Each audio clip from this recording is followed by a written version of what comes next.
Howdy, folks. Welcome back or welcome aboard. Due to the precision expertise of our behind-the-scenes producer, Ms. Surefire, you know from that sound you just heard, it is approximately 30 seconds after the hour of 8 p.m.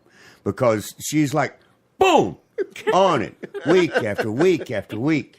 And when we finish the show, you will know it is exactly 5 minutes until the hour of 9 because we're allowed to be on the air as we are rebroadcast on the radio networks around the globe, actually, for 55 minutes, right? Mm-hmm, that's correct. Good job, Ms. Surefire. We are all over the social network as Doc Owen Show, DocOwenShow. And this past week, I even found out that there were I had two instances on Instagram. One of them was Doc2780. I don't know where that came from. So I disconnected it, and so Instagram is now Doc Owen Show like everything else is.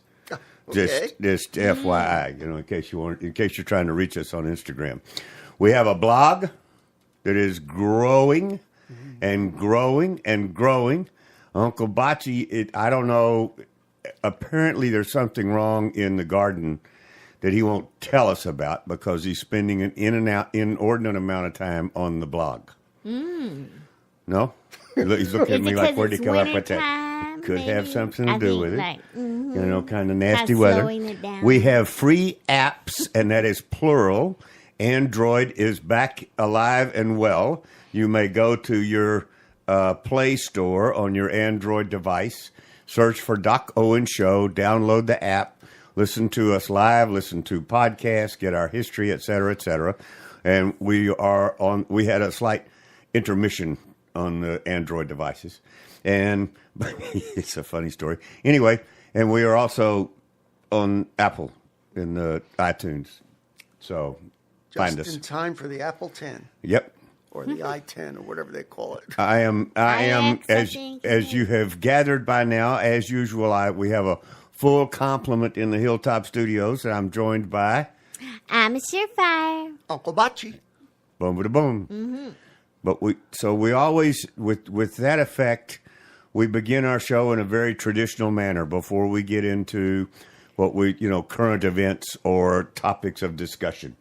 And we start off with Ms. Surefire giving us a moment of inspiration, something that she's found that she thought we should relay to the audience this week. And then Uncle Bocce gives us this day in history, something from this day in the past. And I close up that little threesome with a leadership quote or two or something like that. And then we dive into the show. So, Ms. Surefire, take it away. And tonight's quote, as usual, comes from brainyquote.com. That's BRAINY quote.com. And tonight's quote comes from a gentleman by the name of Aldous. I might not say it correctly. Aldous Huxley. Aldous, there you go. Okay. Thank you.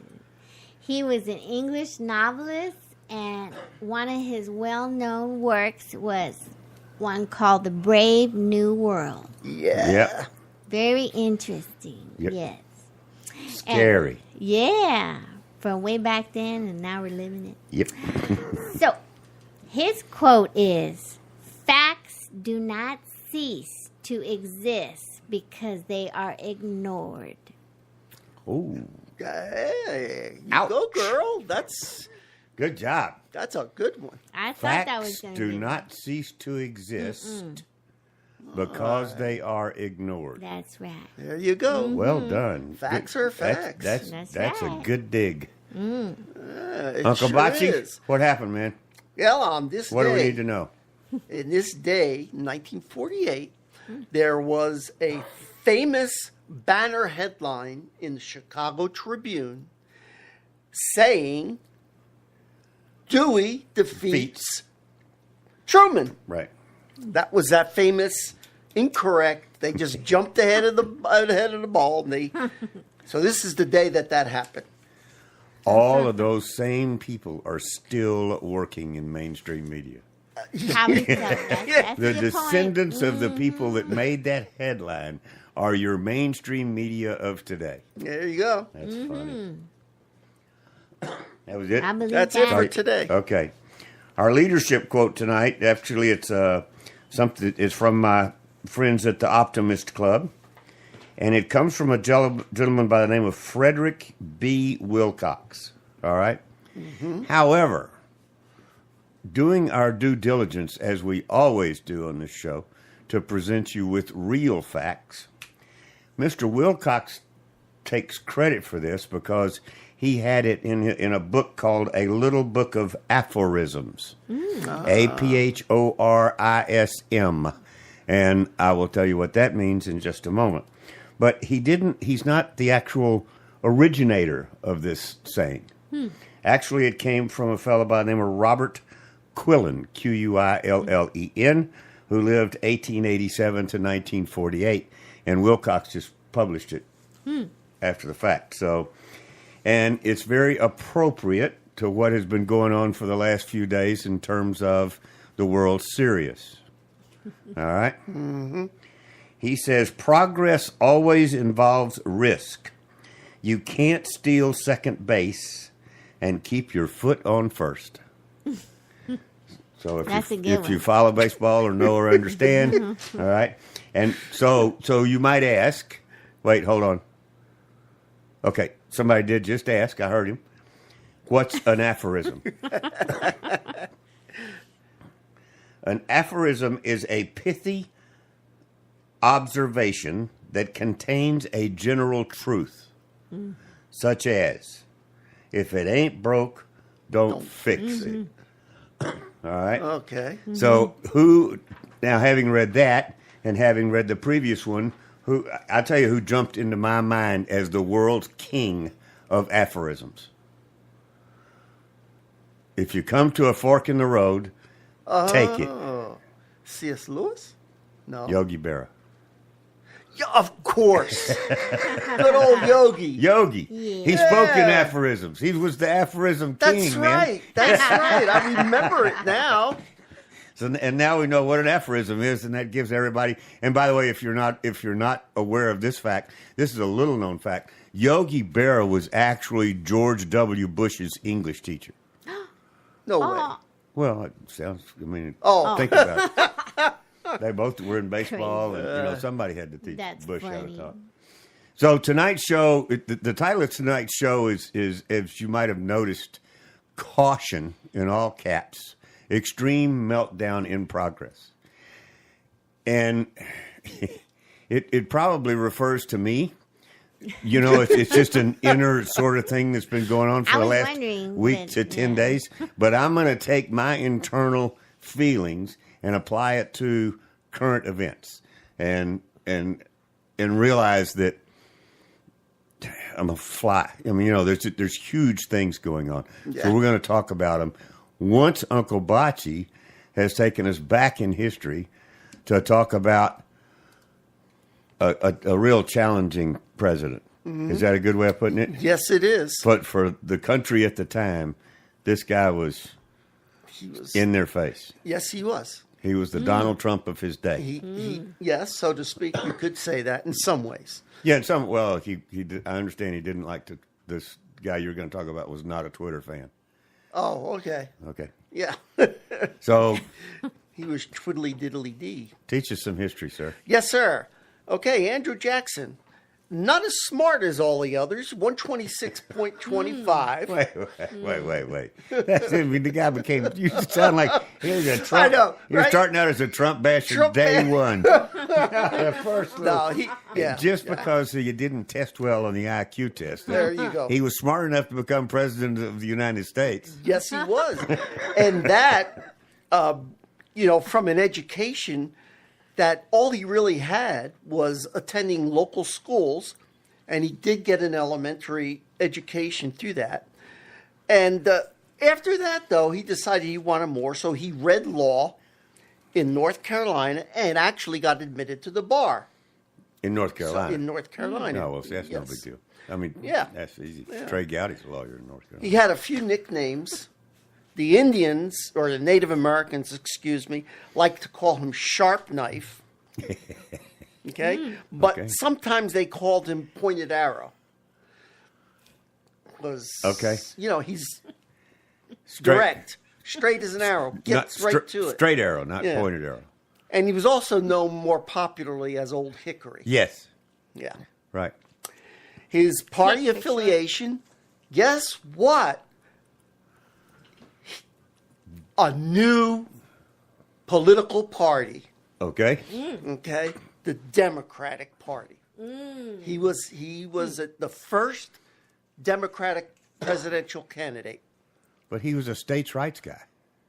Exactly, in the line of Thomas Jefferson's Right. Democratic Republicans. Okay. They really don't. They're two different parties. But still, they are Yeah. they're in no way related to what the party platforms are today. absolutely not. I mean, they're matter of fact, they're almost like reversed. Exactly. Okay. And part of next week's thing, we're going to talk a little bit about the Democratic Party and its beginning and how it got started. Okay. So what was happening is there were two factions of parties being developed. The pro-Jacksonites became the Democrats, like I said, and the anti-Jacksonites, led by Clay and Daniel Webster, of all people, they were known as the Whig Party, which didn't last very long, but I think they got one guy in there as president. WHIG. WHIG. The Yes. Whig. Whig. Right. Yeah. Not like we. Right. Yeah. Yeah, like Whig. Okay, he was from Tennessee. The man was 6'1", so very formidable. He was a Christian, primarily Presbyterian. He was born in a settlement called Waxhaw, which was a Scots-Irish immigrant area along the border of North and South Carolina. So The he Tennessee- he they was on don't the even know Tennessee exactly. side. He was on the Tennessee side of. No, he was right on the border between North and South Carolina. Oh, okay, and then he but moved they to don't know Tennessee. for sure, so they leave it at that. Okay. And he died in 1845 in June. And guess what he died from? The man was rugged. He was very. A cold. He was common He cold. was A hangnail. he was ailing all during his presidency. Okay. His kept going. His health kept going down and down. You know what it was from? No. It was from war. He had been shot twice. Lead poisoning. Two different and they never took the bullets out. And so he died literally of lead poisoning. Wow. You imagine that? Oh. Poor guy. I mean, he still lived, for a while. He's buried in the Hermitage, which was his home, Right. his plantation. He had no children. He was in office from March 4th, 1829 to March 4th, 1837. At the age of 62, when he got in as president. Oh, when he became president? Yes, he was 62. Wow. That's pretty good at that in those days. Yeah. Okay. So some of the offices that he held prior to the presidency he was a delegate to the Tennessee State Constitution in 1795. He was Tennessee's first congressman. Okay. He was a U.S. Senator from Tennessee. He was a judge of Tennessee's Superior Court. And he was also governor of the New Florida Territory. So he had some experience, smattering here and there. Not bad for a guy with Right. an elementary school education. Yeah, exactly. There were two states that entered the Union under his presidency, Arkansas and Michigan. The presidential salary was still $25,000 a year. In today's dollars, it's $620,000. Wow. Can you imagine that? It went down from John Quincy only because of inflation. Okay. John Quincy was like over 700,000. Wow. Same 25,000, but it went okay. down, because of time. He did marry a lady named Rachel Donaldson Robards. They had no children. He got married in 1794. And here we go into what was happening Okay, now we get into the good stuff. politically. Okay, so we got the guy's batting average. What's going on? Right. So the election of 1828, the total number of electoral votes that were available were 261. And so he needed 131 to win. Well, coming off of the election for John Quincy Adams, he won because of help from somebody in Congress. Right. And Jackson, he was livid about this. He just... So, and he had a lot of friends in the Congress now. So it was Andrew Jackson against John Adams, the two major. There were others, but they were the two. So Jackson ran as a Democrat. And John Adams remained a Democratic Republican. Okay. Okay. The electoral count for Andrew Jackson was a whopping 178. Wow. Well over what was needed. Yeah. So, man, he went at it and he whipped John Quincy. So, The incumbent. yeah, Okay. the incumbent. And he only got 83. His popularity was mostly up in the Northeast, the New England area. Yeah. But everything else was pro-Jackson, just about. Okay. John Q was just too aloof. Yeah, he was. He was. He played. He was his own worst enemy. Yeah. He really was. He made enemies all over the place. Yeah. So it finally got to him. In the 1832 election, again, it was Andrew Jackson. This time, a gentleman by the name of Henry Clay, who was from Kentucky. He ran against him. And he ran what they were calling then the National Republicans. It was really the Democratic Republicans, but they changed their names a little bit. Yeah, because they were Democrats. Because there's now a Democrat Yeah, I guess party, that's probably so they why. had to drop the right. And he was from Kentucky. This time around, Jackson really whipped butt. 219 Wow. electoral votes out of 261. Out of 261. Ooh. Clay only got 49. Now, what's interesting here is that Andrew Jackson dropped John C. Calhoun as his vice president and went with Martin Van Buren, who later became he became president. Right. It's interesting to see how these people's names are involved in previous presidents, So, No different than it is today. well, yeah, it's exactly. I mean, Pence will run. Yeah, I'm sure he will. Okay, so as far as his cabinet was concerned, he had the same cabinet secretaries as everyone else except for one thing. What Jackson did, remember Adams added the Secretary of the Navy, the other five were George Washington. He raised the Postmaster General to a cabinet level. I mean, they were always Postmaster Generals, but they were never part of the cabinet. So he raised them up to the cabinet level. His foreign policy was very, well, I was going to say weak, but it wasn't really weak. There just wasn't much of it because he was too involved in what was going on in the United States as He's a it was Democrat. booming and growing. Yeah. So so that was not a prominent concern of his. He had an agreement with Britain over the West Indies, which Jackson reached by repudiating demands of the previous Adams administration. So there was an issue with trade with the West Indies, with Britain. In 1831, there was a treaty.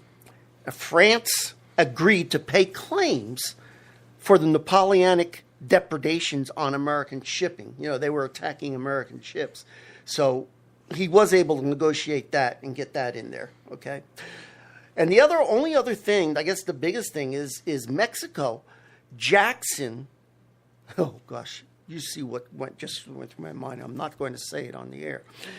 Jackson craved the Mexican border province of Tejas. Texas. Right. Yeah, he really felt a kinship to them, and he wanted them, being from Tennessee, he It's really the hot wanted. sauce. Yeah, I guess. So there was a huge amount of settlers that were moving into Texas, and we've talked about that before a little bit. And we're going to talk about it some more. Yeah.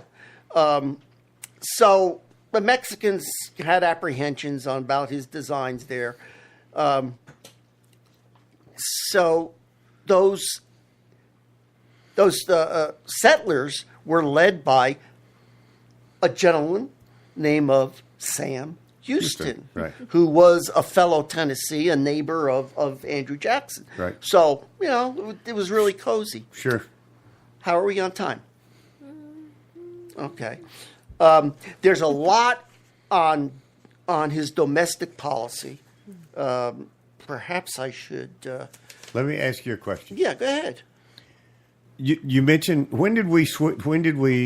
mentioned his running mate. Yes, When did we start having running mates?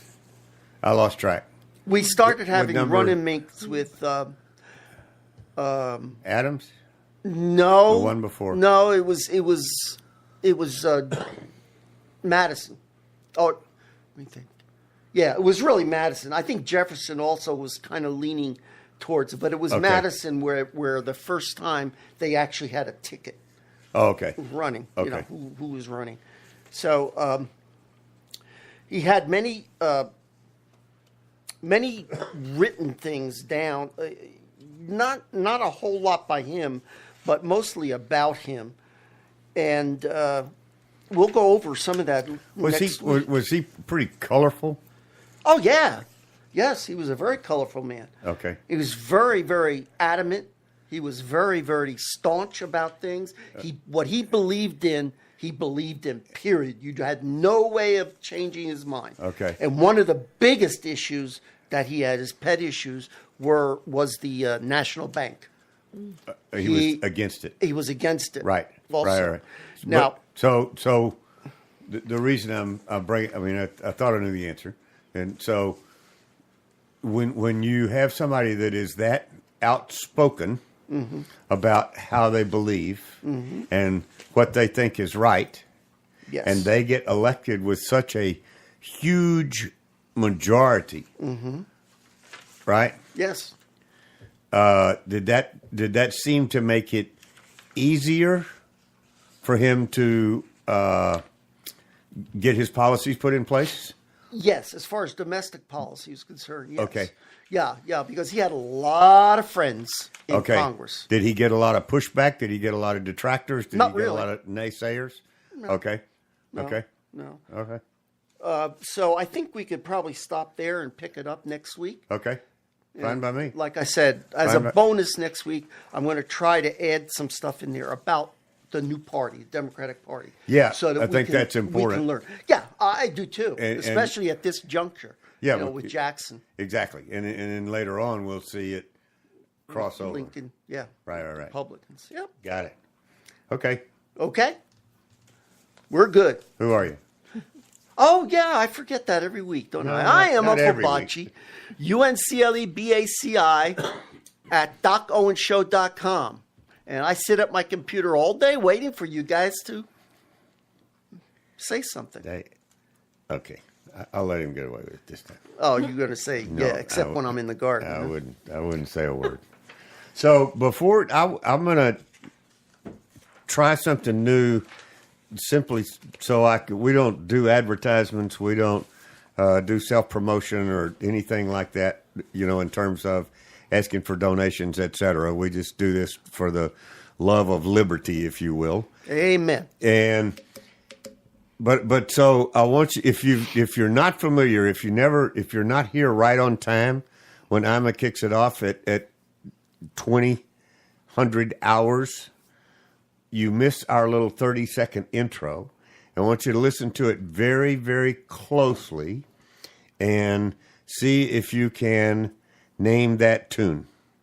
All right. Okay. And we're going to play the intro again. It's a musical rendition that we've had done especially for the show of an old song. So Ms. Surefire, hit it.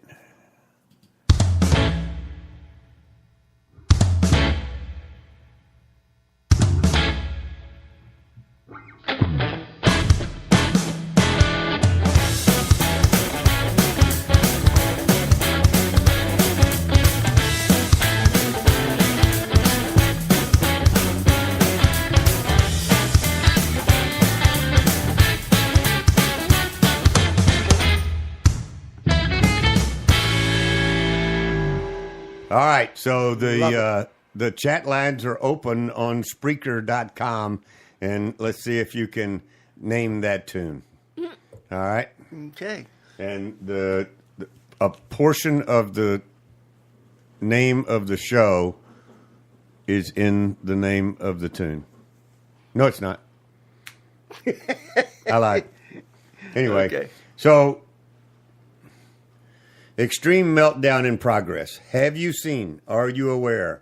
I mean, we know what's going on out there in the world with Robert Mueller and the Russia investigation of collusion with Trump, and now he's got somebody in his sights, or he's filed charges, I think, on a couple of people. Manafort. One by the name of Manafort, and another one by the name of Gates. Is that right? Is it Gates or anyway? I think, yeah, a lesser player. I think it is Gates. Yeah. Both of whom spent a minor amount of time volunteering and/or working for the Trump Right. election campaign. Right.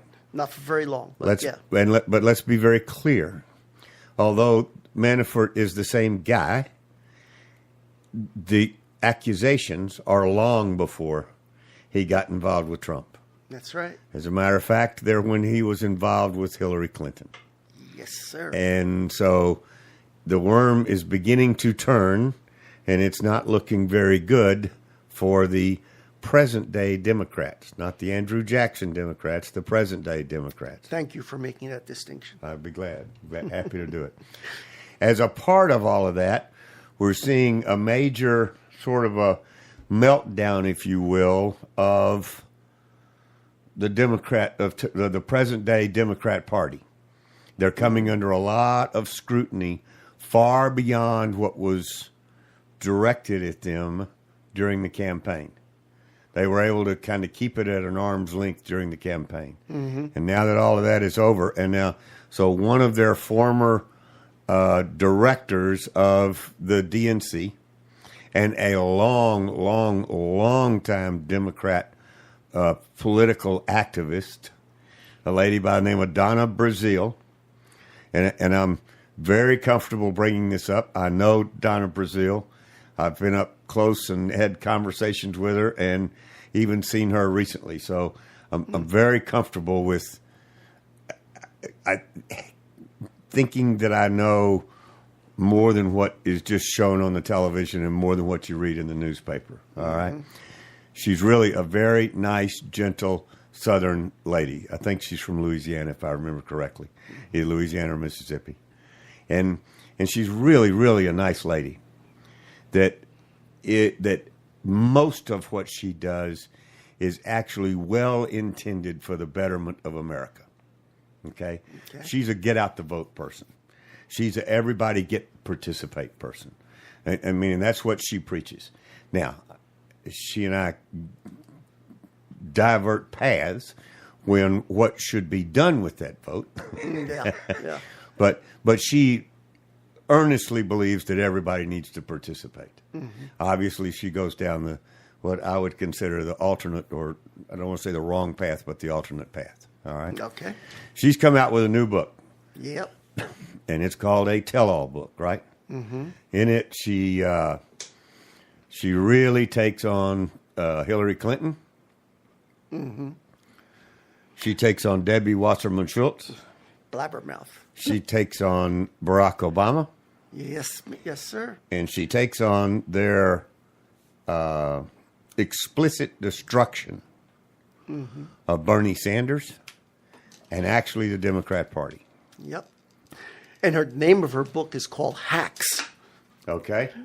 Rush Limbaugh today said that a better name for her book would have been after Hillary's book, What Happened? Yeah. What really happened? Yeah. Yeah. She should have named her book that. Yeah. But anyway, go ahead. So I've not had a chance to read it yet. I mean, it just came out, but and I can assure you, I will reach out to try to have her on the show. We will probably. I know we're going to have Dinesh on next week because of something you just said about facts and et cetera, and y'all's quotes. So, so it's not a current interview. It's something that we did a while back, but it's very, it's so very pertinent. relevant today. Yeah. Right. So Brazil, I mean, that's the meltdown that I'm talking about. We are also being forewarned that November the 4th, which I believe is this Saturday, right? Sunday. Isn't No, it? it's Saturday. It's Saturday. It's Saturday. Okay, sorry. Yeah. No, it's okay. These guys I'm talking about don't work on Sunday. Who's that? They don't work Antifa. on any day. Yeah, they don't. But supposedly, November the 4th is going to be a huge uprising in the United States. And they're calling for a day of violence. How sick. Antifa and surrounding, Black Lives Matter and everybody you can think of that's funded by George Soros is supposed to be pulling out all the stops and the baseball bats and the spray paint and whatever it is that they plan on doing on November the 4th. I'm just saying. That's what I'm talking about, the meltdown. I mean, I'm an observer of things going on. And I feel things, intuitively. Yeah. And I can actually see somewhat of this sort of, I don't want to say it's a meltdown, but it's a dysfunction that's going on because of, and I think it's because of all of the crap that we hear all day long. All day. It's just incessant. Complaining and bickering and knocking down the president and knocking down this and knocking down that. I mean, the protest, the take a knee protests. I mean, it's constant. Everything we look at, somebody is not only unhappy, but an entire group seems to think that they're entitled That's right. for the rest of us to change and pay homage to their problem. What is that? Where is that coming from? It's going to be interesting to see now that the Department of Homeland Security has declared Antifa a terrorist organization. Right? I'm pretty sure they did. They're labeled a terrorist organization. It's going to be interesting to see how they pull this off. What are going to be the response from? And yes, they have been labeled officially labeled a terrorist organization. I thought so. So, but do you? My question, I guess, for the audience is: are you paying attention to the same thing, or is it going on subliminally and making you anxious and making you concerned, but not knowing why? That you feel that way. And you feel that way because of, if you watch television, if you watch mainstream media in any way, shape, or form, you would think that this country was so upside down with the stupidity of our leadership that there is no way in the world, we're going to be able to open the doors tomorrow. And it's bull sugar. Yes, it is. It's just pure nonsense. But how do you? But it's so. The question to ask yourself is: it's so incessant. How do you ignore it? You know what I'm saying? How do you tune it out? There are days that I can't. Today was one of them. As a matter of fact, that I couldn't tune it out. And at about 2:00, I just shut down. I said, "I got to go. I'm out of here. I gotta take a break, or I'm going to lose it." Got it. And am I the only? I guess it's sort of a rhetorical question to the audience. I mean, am I the only one that feels that way or that reacts that way? I don't think that you're alone in that. I think a lot of people are. And I don't even watch television. Yeah, no, I mean, neither do I. I don't either. But even still, even social media, you know, everything else that's coming at you, it is so divisive. Yeah, and negative and hate-filled. It really is. And no matter which side you're on, I'm tired of it. Exactly. I think there are a lot of people who are tired of it, and I think there's going to be a big backlash against it. That's true. And well, how many more? I mean, look at all of the lifer politicians that have already announced they're done. Yep. Well, I got a feeling it's for some of the reasons I just expressed. Yes, it is. It's no fun anymore. They don't feel like they can accomplish anything anymore. Even if they're trying to do the right thing, they're going to take so much heat for it that it's just not worth it. That's right. Which means, if that's the case, then who are you going to get to serve? Yeah, yeah, Not your best and brightest. that's right. Let's just put it that way. Not the people that have the most to offer. They're not going to step up to be beat up like that, day in and day out, to be questioned unreasonably Yeah, about their intentions. you're right. I don't have answers, folks. I'm just acknowledging the meltdown. Exactly, and our listeners need to hear that and need to understand what it is that's going on. Well, it's up to our listeners to right the ship. Yeah, well, yeah, exactly. In Navy terms. I mean, to balance the ship. I mean, get it together, figure it out. That's right. You can't ignore it. No, you can't. And if you think you are ignoring it, you're very naive. Because it's coming at you just like it's coming at me. Yes, sir. What else? What else were we going to talk about? We talked just briefly about Mueller. What do you know about?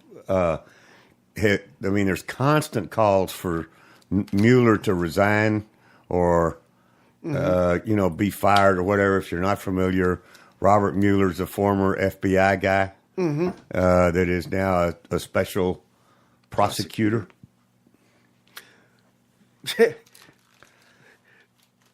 I think that's been a scam from the get-go. It sure is, and to be honest with you, I'm really happy that Trump is staying out of the fray. I'm happy that he's not firing him or demoting him or anything, because that would be detrimental to Trump's agenda. General John Kelly, Yes, his chief of staff. yes, I guarantee you that's where it's coming from. it's exactly where it's coming from. Guarantee you that's where it's coming from. Is what has toned, not eliminated, but toned the president down when it came to that. Yeah, plus the fact that Trump has done nothing wrong. I don't see Kelly as a yes man. Yeah. What do you mean Trump's done nothing wrong? As Are you nuts? president? You said he done nothing wrong. Are you not paying attention? He got elected. Yeah, I know. Isn't that terrible? Golly. How dare him? Yeah, Jackson is rolling over in his grave. Gee, what's going on? Let's talk about something local. And it's only local because it's physically located in San Antonio, Texas. But that's all that is local about it. The entire listening audience, and I would venture a guess, not only from coast to coast, north to south, but worldwide, knows the phrase, remember the Alamo. Exactly. I really don't think I am overstating I don't either. the acceptance of that phrase. And I don't think it's an overstatement to say that the world understands what that means. Yeah, yeah, and the word needs to get out. You know, being a non-Texan. Yes. Well, I am a Texan now. I've been here longer than I've been anywhere else. But you're not a native. But You're yeah, not what we call a native Texan. Yeah, we studied the Alamo in elementary school, but it didn't back then. It didn't mean much. Right. But boy, I tell you, when you go there, Yeah. and when you see this place, there's nothing there. It's Right. a graveyard, really. But It was a mission. But It was a religious mission. It yeah. was The thing is why the world should be interested in this is because the same basic principles of liberty, okay, were present there in the Alamo, just like they were in Yorktown. Well, and that's what it was about. That's what Remember the Alamo is about. Right. Is freedom and liberty, and justice for all, basically. Yeah. I mean, that's what these guys fought and died for. That's right. And and they stood toe to toe with numbers there was no way for them to win. So they had to make their point. Right. And I've done a fair amount of history on it, and intend to do a show or two on it, kind of like Uncle Bocce does, just to focus on the Alamo. Why do I bring it up, folks? Because there is a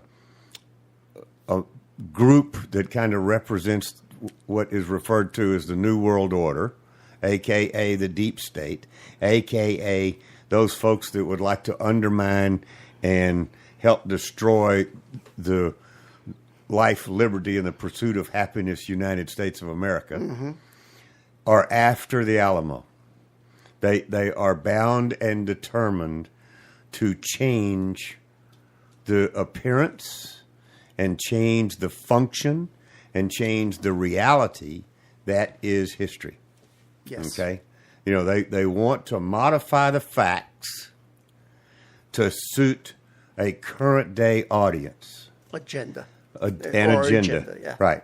And it's no different than imposing our anti-slavery views in the year 2017 on people who lived 200 years before us. Yeah. It's none of our damn business. That's right. You're right. I mean, they did what they had to do, and they did the best with what they had to work with. And that sums it up. I hope so. That's really what it was. It's not like what people try to portray slavery as being such a. It is a terrible thing. I'm not going to say It is that. we all acknowledge it's a terrible thing. Yeah, and so did the slave owners at the time. Of course. They acknowledged it, and they wanted a way out of it too. And but eventually they economically, worked our there way was out. no answer. But eventually they worked their way out of it. Yeah. And they didn't fight a civil war over it. They fought a civil war over the economics. Exactly. And we almost had a civil war earlier than the Civil War. Like when Jackson, there was terrible animosity between the North and the South. Yeah.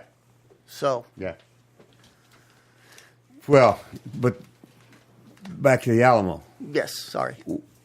We are eventually, you're going to hear an awful lot of information, I hope, about retaining the Alamo in its present capacity, its present state, with its present level of respectability, if not more. And we are fighting some forces with big dollars and big agenda to redo the facts that exist. That's right. They've already announced that there will be no more prayer services at the new Alamo. Really? And No, I hadn't folks, heard that. this was originally a Christian mission, was right there. Mm-hmm. And it's just at the very heart and soul of not just Texas, but I would submit to you an awfully large part of America. Mm-hmm. So we're going to expect you guys to help support us, not the show, but help support us, the Alamo, and those of us who are supporting the Alamo when the time comes. So please pay attention. Yes. Do your homework. Read up a little bit on the Alamo. There's an old movie out there. Go watch it. It might, what was it, the 13 Days of Glory or something like that? Yeah, I think that's what it was. But there's a couple of them. There's plenty of them. Go to YouTube. Go to whatever medium you like for getting information. I like to read books. and I've made it a point about, I don't know, 4 or 5 years ago for some reason to read books on the Alamo. So I'm going to pull those off of the shelf and kind of review and talk about some facts that are not very well known but need to be known.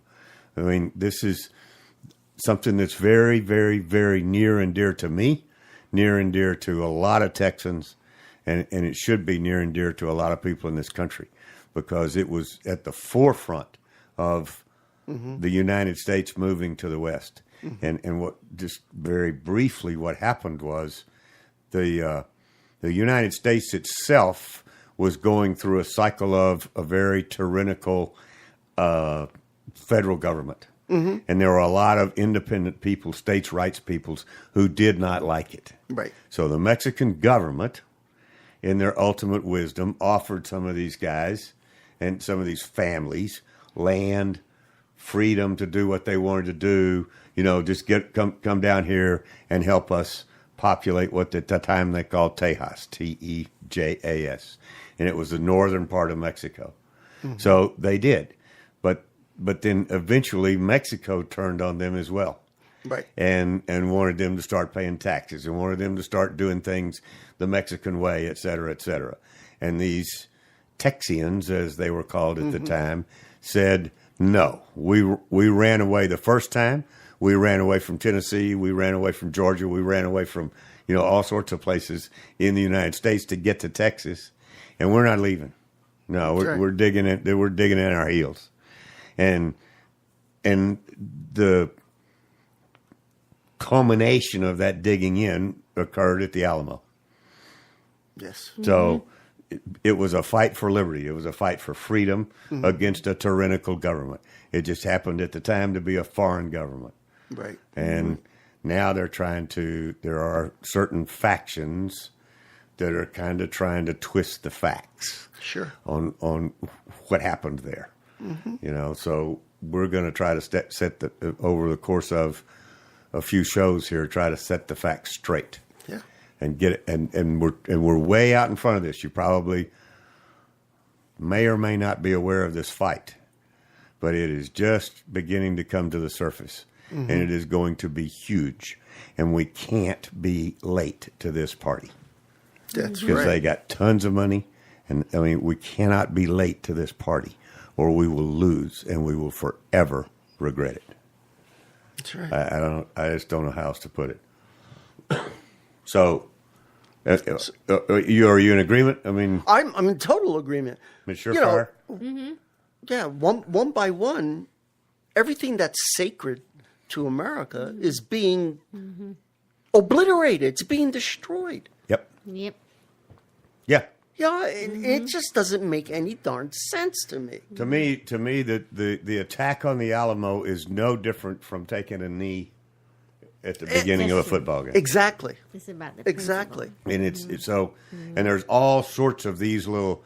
When I talk about supreme meltdown, an extreme meltdown in progress, that's exactly what I'm talking about. It's coming at us from everywhere. There, you would think that everyone in America hated America.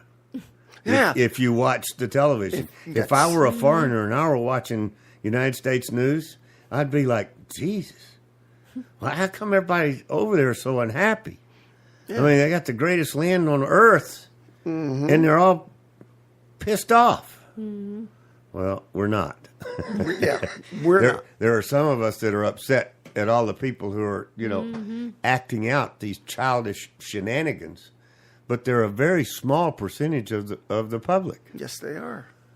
They just get all. They lost. Yeah. They're such a small percent. Let's put it this way: they are a small enough percentage in the last election that they lost. Yeah. What you're seeing and been losing for what you're seeing is temper tantrums of losers. Yeah, that's you got. Right? And privilege. Oh, the loss of privilege.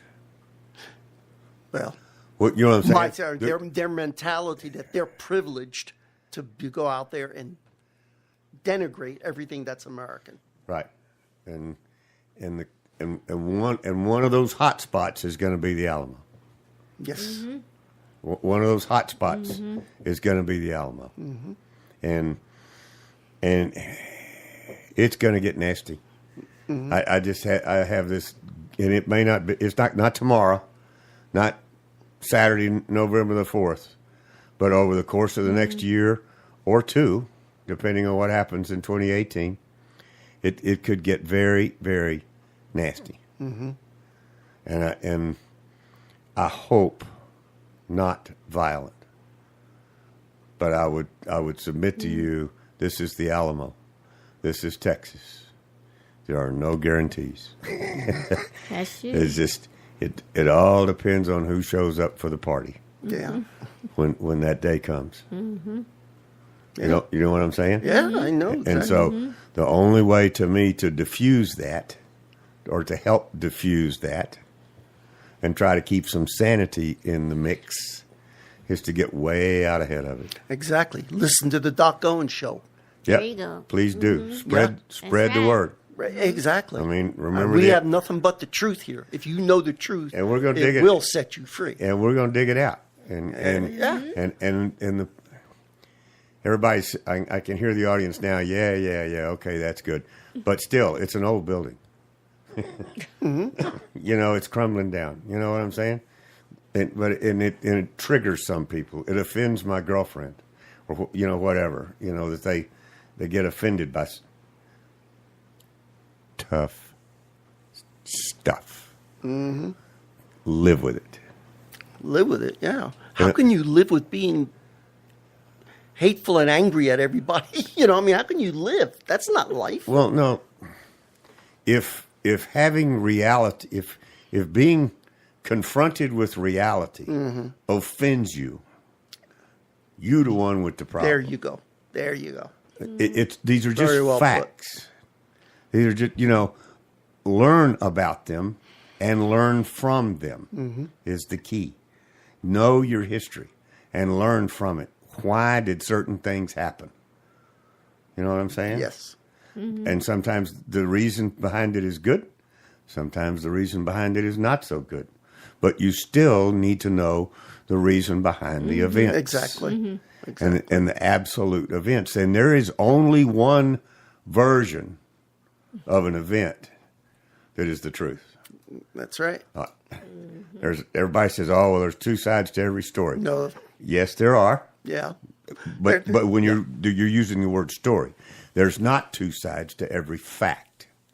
There you go. The burden of truth. There are two sides to every story, but not two sides to every fact. That's right. A fact is a fact.